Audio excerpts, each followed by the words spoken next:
Well, wonderful to see you here. I was reminding Professor Mearsheimer that there's been at least a sort of 2-decade gap since he and I were last on a stage together, and that was in the US. I'm just delighted to have him here because he is one of the world's foremost realist thinkers.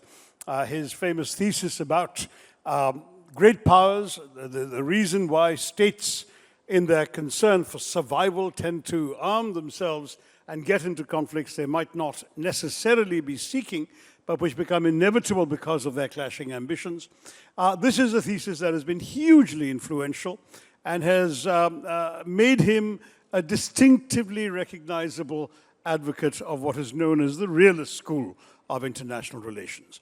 I'm going to turn to him twice today because he's with us this morning to talk about India-US relations, and this afternoon with Professor Monica Duffy-Toft and Professor Yu Zhentong from Tsinghua University to talk about the larger global picture. But today we'll begin by talking about the question that's on everyone's mind, and I think before we get into the nitty-gritty of the things that are on your and my minds as Indians, I think it's only fair to ask Professor Mearsheimer to lay out for us very briefly his key understanding of international relations and how that relates to the US-India relationship. Professor, you have the floor for the first sort of laying out the context kind of question. Thank you very much for the kind introduction, and thank you very much to the organizers for inviting me to be here today. To talk a little bit about my worldview and how it relates to US-India relations. The key point to remember is that I think that it's largely shaped, and when I say it, I'm talking about the US-India relationship, is by and large shaped by geopolitics. A lot of people tend to think that the fact that India is a democracy and the United States is a democracy is what really explains the relationship between the two countries. I don't believe this at all. I believe it's geopolitics that drives the train. And let me say a few words about that. I was actually born the same year that India was born, 1947, and both India and I have lived through 3 periods: the bipolar Cold War world, the unipolar moment, which ran from roughly 1992 to 2017, and now the multipolar world that we exist in, which I believe started about 2017. In that bipolar world, India and the United States definitely had a rocky relationship. I remember it very well. And the reason that India and the United States had a rocky relationship was largely because of how India related to the Cold War, how India related to the competition between the United States and the Soviet Union. And the fact is that it was remarkably smart for India to be non-aligned, not to get too close to the United States or too close to the Soviet Union. And that, of course, angered the Americans. But if you think about it, India was the only major power during the Cold War that did not align with either the United States or the Soviet Union. Every other major power did. And again, the result of that was a rocky relationship. Then the unipolar moment came. This really happens about 1992, after the Cold War ends and the Soviet Union breaks apart. And because the Soviet Union has disappeared, and the United States and Russia have reasonably good relations throughout the unipolar moment, India is in a sweet spot. It's in a position where it doesn't have to choose between the Soviet Union and the United States. And what happens is that relations between the United States and India begin to improve in significant ways. Then comes multipolarity, roughly around 2017. And when I talk about multipolarity, we're talking about a world where China and Russia are great powers in addition to the United States. We have 3 great powers in the system. And the peer competitor to the United States is not Russia, it's China. So you would expect from a realist point of view that the United States will balance against China, which of course it has been doing. And given India-China relations, and the fact that they have been hostile on occasion, you would expect to have good relations between the United States and India. And for many years, starting in the unipolar moment, but definitely once multipolarity kicks in, U.S.-Indian relations are quite good. And it looks like in this multipolar world, you're going to have much better relations between India and the United States than you did in the bipolar world of the Cold War. But something goes wrong starting last summer and continuing, in truth, up to the present. And what happens is the Ukraine war. President Trump comes into office, as you all remember, making the argument that he's going to settle the Ukraine war immediately after he takes office. In fact, he was bragging that he would settle the Ukraine war before he took office. That has not happened at all. And he's been desperate to figure out a way to shut the Ukraine war down. And what he's tried to rely on occasion, are economic sanctions. But we've put so many sanctions on the Russians that we're out of sanctions we can put on the Russians. So we began to talk about putting secondary sanctions on the Russians, which meant putting sanctions on India and on China. The United States, of course, could not put meaningful sanctions on China because China has threats that it can bring to bear against the United States. And instead, what happened is the United States focused on punishing India with sanctions. As you know better than I do, this is what happened last year in 2025. And it poisoned relations between India and the United States. And it was not in America's strategic interest to do this, because again, China is a peer competitor to the United States. The United States should be focused laser-like on China, and it should have good relations with India. But again, the fact is the United States has also gotten itself into a total mess in Ukraine, and to get out of that mess, it thought that it could sanction India, and that would help. So what I'm saying to you is the Ukraine war, which continues to go on, has been the principal source of trouble between the United States and India, and it's poisoned relations. I want to make one final point, and that is that one cannot discount President Trump's personality. First of all, President Trump loves tariffs. He is the tariff king. And independent of Ukraine, he's going to put tariffs on countries all over the world, including India. Furthermore, President Trump has a mercurial personality. He changes his view on all sorts of important issues from day to day. India can never be certain what its position vis-a-vis the United States is going to be on tariffs tomorrow or the day after that. That creates a situation where India has an incentive to distance itself from the United States, or to put it in slightly different words, not to get too close to the United States. You do not want to be in a position where you are dependent on the United States economically, because the United States will use that economic leverage to force you to dance to its tune. So what's going on here at the moment and moving forward is we have this Ukraine war going on that is a source of potential trouble between the United States and India. And furthermore, we have President Trump in the White House for 3 more years. And he loves tariffs, and he loves using American economic leverage against American allies as well as American adversaries. And this is why we have a rocky relationship today, to my surprise, between the United States and India.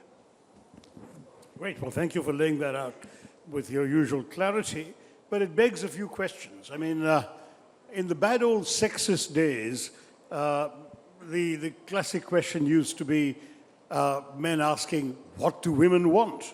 Today, the question around many capitals appears to be people asking, in these Trumpist days, what does President Trump want? I mean, what is his core view of the world? You've talked about the fact that he loves tariffs, you talked about the fact that he loves to be credited for making peace, but at bottom, what does he want out of every relationship? There was a time, for example, when it was fairly clear over the last quarter of a century that successive American administrations seemed to want India to serve to a greater or lesser degree as a counterbalancing or counterweight force against a rising China, with all its aspirations strategically in this region and across the world. Is that even part of President Trump's worldview, or is he only thinking in terms of things like tariffs and short-term transactional issues? I think it is part of his worldview, but I think that when you elevate to 60,000 feet and you talk about his general view of international politics, you see why he has bad relations with almost every country on the planet. The key thing to remember about President Trump is that he is a unilateralist. And as a unilateralist, he hates multilateral institutions, which is another way of saying he hates international institutions, because you know international institutions involve rules, and rules tie him down. So no unilateralist, and he is a paradigmatic unilateralist, is going to like multilateral institutions. Furthermore, he hates international law. And he doesn't like international law for the same reason he doesn't like international institutions. It puts limits on his power. Again, he is a unilateralist. And with regard to allies, he does not treat allies much differently than he treats America's adversaries. In fact, one could argue he's tougher on our allies than he is on our adversaries. That's not so true with regard to India, South Korea, Japan, the Asian allies of the United States. But if you look at how President Trump treats the European allies, it's really quite remarkable how he slaps them around. But this is exactly what you would expect from a unilateralist. And because the United States is incredibly powerful, he has lots of levers, lots of instruments that he can use to facilitate that that unilateralism. But the argument I would make is that it's not in America's national interest. There is no way that you can operate in the contemporary world without institutions and without international law. As all of you, I'm sure, understand, we meaning the United States, created almost all those institutions. We wrote the international law, and we did it because we thought it was in our interest, and we thought we could write the rules and we could write the laws so they benefited the United States, which they did. All of that is a way of saying that President Trump's approach to wrecking international law and wrecking international institutions is not in the American national interest. We need institutions, we need international law, and we need close allies. Interesting, but then, you know, one of the key questions laying behind my previous question was the big mystery of how Washington, D.C. views India.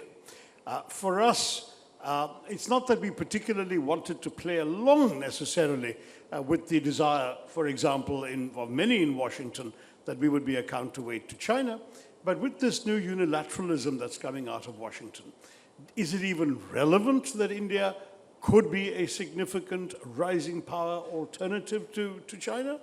Is it even necessarily a factor in the calculations of policymakers in Washington that India sees itself increasingly as a rising technological power and potentially, therefore, a worthwhile partner with a fairly major success in developing public digital infrastructure? Is India's role in terms of serving as a sort of strategic swing power in some global competition, is this at all a factor in thinking? Or is it all about specific sort of nuts and bolts individual issues such as the ones you mentioned, tariffs, Ukraine war, whatever? I mean, it's Mr. Trump's freedom to get his own way. how does India figure into the calculations of policymakers? And a sub-question of that is, are policymakers even relevant, or is it only Mr. Trump?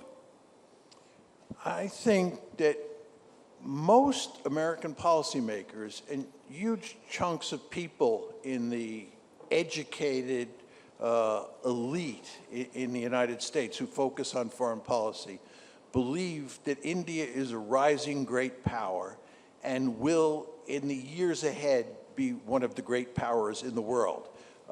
When I go around and say that we live in a multipolar world, and I say the three great powers in the system are the United States, China, and Russia, I would say 20% of the people that I talk to say you should include India as well.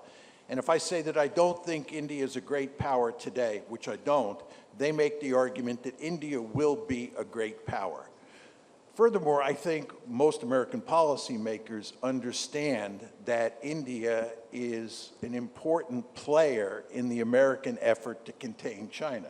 It's a member of the Quad, for example. It has a conflict with China up in the Himalaya Mountains that the United States... Is there still an American effort to contain China after Trump talking about the G2 when he went to Busan, and after he has delayed the overdue Quad summit in India, which should have taken place last November? There is absolutely no question that the United States is profoundly committed to containing China. The United States, for all of its history, has been committed to making sure that there is no regional hegemon on the planet except the United States. You all understand that we are a regional hegemon in the Western Hemisphere. We completely dominate the Western Hemisphere from a strategic point of view. And in our history, we have gone to enormous lengths to make sure that no other great power dominated either Asia, East Asia, or Europe. That includes Imperial Germany, Imperial Japan, Nazi Germany, and the Soviet Union. The United States played a key role putting all four of those countries on the scrap heap of history. And if you read the national security strategy that was issued by the White House in November of 2025, it is unequivocally clear, despite what's said in the media, that the United States is committed to containing China in East Asia. This is in the American national interest. I want to point out that from China's point of view, it is in its national interest to dominate Asia.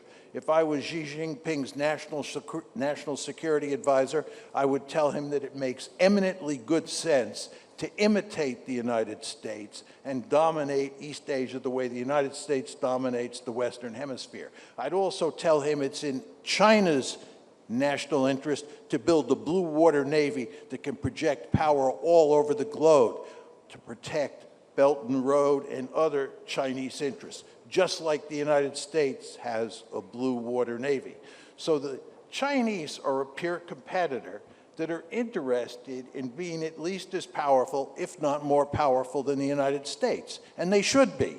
But we, the United States, have a vested interest in making sure that they don't achieve that goal. And in that endeavor, India is a natural ally of the United States. And that's why I said in my opening remarks, I think it's so unfortunate we now have a rocky relationship. Right. Well, I think there's been some reluctance on the part of the Indian foreign policy establishment to be seen as playing the US's game, to put it very bluntly. The feeling being that we have our own independent challenges in our relationship with China. Do we need to complicate them by being seen in Beijing as a surrogate of Washington? And I think this is one of the things that has been jeopardized in the rocky 9 or 10 months of the relationship we have endured between Washington and New Delhi, is it has reinforced the hands of those who are skeptical about the merits of India falling into a US policy design vis-a-vis China. So in many ways, Washington has got to be aware of the complications here. I mentioned technology because we saw this very interesting sort of sidestepping dance when America announced a new alliance, Pax Silica, that is obviously intended to be an alternative supply chain to China on high technology items, including rare earths and so on, and then left India out of it at that time. Some months later, about 3 months after the initial announcement, America has sort of moved back a bit and invited India to join it, which wasn't there at the beginning, and India has now joined it 2 days ago. So there's sort of evidence on both sides of the ledger. But I would have always thought that, for example, in something like developing an alternative set of AI and technology models to what's available coming out of China, that the US would have seen India as a national partner, as a natural partner. And yet, when Pax Silica was devised, India wasn't there. Is there sort of confused thinking about India in all of these contexts in Washington? Or is there no thinking at all? Well, let me just start by saying that, as I emphasized in my previous set of comments, I think the United States and China have a particular set of interests of their own which they should pursue. I do believe that countries should focus primarily on what is in their national interest, and that applies to India as well. And I think that India should go to great lengths not to become too dependent on the United States, either economically or militarily. And I believe that most Indians understand that. That was certainly the case during the Cold War, as I emphasized early on. It was in India's national interest to be non-aligned, to not get too close to the United States, even if it angered the United States. The problem that India faces today is that it has powerful incentives to have close relations with the United States, both economically, as you allude to, and both strategically, as I said in my opening comments. And I believe that up until the summer of last year, the Indians believed that they were going to have a close and positive relationship with the United States. But then the tariffs were placed on India. Trump made a number of comments that were deeply antagonistic to the Indian people, and we are where we are today. But what this tells you is that India is in a situation where it has sort of a schizophrenic attitude towards the United States. It understands that from a technological or economic point of view, and from a strategic point of view, it has powerful incentives to have close relations with the United States. But at the same time, given what's happened over the past year, it has powerful incentives not to get too close to the United States. So my advice to India would be to try to walk a fine line, not get too close, but understand that you do have incentives to have good relations with the United States. Well, that's precisely what we are trying to do, is to dance delicately on that particular tightrope. But the fact is that from a Washington point, I mean, I wrote a column some months ago recalling the who lost China debates of the 1950s and asking whether the time would come in the not too distant future when American foreign policy experts might be asking who lost India because of the way in which these developments over the summer took place. I think it's fair to say that President Trump has dialed back a bit from some of the unnecessarily contemptuous rhetoric and the unnecessarily negative language. But some of the substantive lessons learned from that episode will still give pause to people in India, as you can well understand. If I can make one point on this, the United States does not pay that much attention to India these days because it is bogged down in the Middle East, it is bogged down in Ukraine, and now President Trump has decided to go on a nation-building spree in the Western Hemisphere.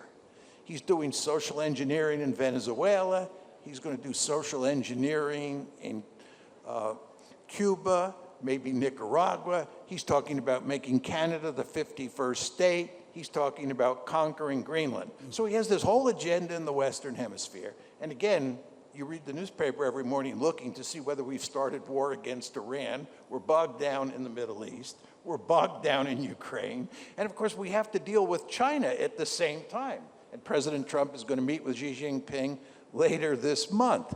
Or I guess it's next month. But anyway, the point is, we have, as we say in the United States, so many irons in the fire that we don't have that much time to focus on India. And this is actually good news for India, because you don't want the United States focusing too much attention on you, because it just leads to trouble. That's fair enough. But, you know, again, we're talking about, as you rightly said, the forthcoming March meeting between President Trump and President Xi. That does raise the question of how the U.S. sees China. You mentioned you're convinced still of the fundamental strategic competition between the U.S. and China, in which, for various reasons, including Chinese policy towards India, particularly on our long disputed frontier, we would naturally tend to be wary of Chinese blandishments and more receptive to any American approaches. But if the same President Trump is talking about a G2 and talking about implicitly carving up the world into spheres of influence that might essentially relegate India to the Chinese shadow, if not the Chinese orbit, where would that leave us? I mean, these are questions we have to ask as we look at the US-China relationship that you've alluded to. We are not going to leave Asia to the Chinese. It's not going to be a Chinese sphere of influence. We don't act according to spheres of influence. We have a basic view that has dominated American foreign policy since the get-go, which says that we are a regional hegemon in the Western Hemisphere, and we will not tolerate any other great power dominating either East Asia, Europe, or the Persian Gulf. The idea that we're going to allow China to create a sphere of influence in East Asia is beside the is just not realistic. We're not going to allow that to happen. Well, that's a welcome assurance, Professor. But then let me push back in a slightly different direction. You talked much earlier about multilateralism and multipolarity. One of the ways in which India could have served as a balancing figure, as a balancing power, would have been by a strengthened role in multilateral global institutions in an increasingly multipolar world, where India's influence in a number of forums might have counterbalanced China's. Now what you're seeing is, with Trump's and the US's retreat from and withdrawal from a lot of these multilateral institutions, the very institutions in which India is seeking greater representation and influence have become less relevant. So how exactly does the US serve its own cause by abandoning India on the multilateral ship, as it were? Well, the United States does not even serve its own cause by greatly reducing, if not abandoning, these international institutions. I think there's no question about that. World Trade Organization, World Health Organization, the UN, and of course, in your hemisphere, you've got the uncertainties around the European Union and NATO as well, don't you? I agree 100%. There's no question about that. But I would just say, as a good realist, India's principal concern is more strategic than it has to do with international institutions. And the fact is that the India-China competition is only going to grow more intense with the passage of time. There's already a significant conflict up in the Himalaya Mountains along the line of control between the Indians and the Chinese. Both sides are building up their military forces there. China and Pakistan are going to be closer and closer allies with the passage of time. Oh, they already are, extremely close. Yes, we've just had a taste of it in our little 4-day conflict last year. I fully understand that, but I would argue it's going to get even closer. Furthermore, as I said to you, you want to understand the Chinese are building a blue water navy, and that blue water navy is going to be principally designed in the beginning to project power to the Persian Gulf. And that means it's going to come through the Indian Ocean. So India is going to face a powerful Chinese navy, in addition to the problem of Pakistan, in addition to the problem on the Himalaya Mountains. And again, this is what will drive the United States and India to have good relations moving forward. Well, you're starting me on one of my hobby horses. I point out that India actually has a longer coastline into the Indian Ocean than China does, and could also develop a blue water navy if it was willing to commit the resources and the strategic heft to doing so. And it's better positioned bang in the middle of the ocean than China, which is on one side of it. So in many, many ways, a naval competition is a natural area for India to assert itself, but that's a whole different topic, I guess. And I don't think the US is averse to that, but nor has been particularly helpful in promoting such ambitions. I agree with that, but let me just make one quick set of points. I believe that the two building blocks of military power are population size and wealth. And I think the reason that China is a peer competitor of the United States today, and the United States views China as its principal threat or its principal adversary, is because China has a huge population and it has a great deal of wealth. And it's especially sophisticated, it's especially good at developing sophisticated technologies. Now, if you look at India today and you look at India moving forward and you think about those two building blocks, in terms of population, India now has slightly more people than China does.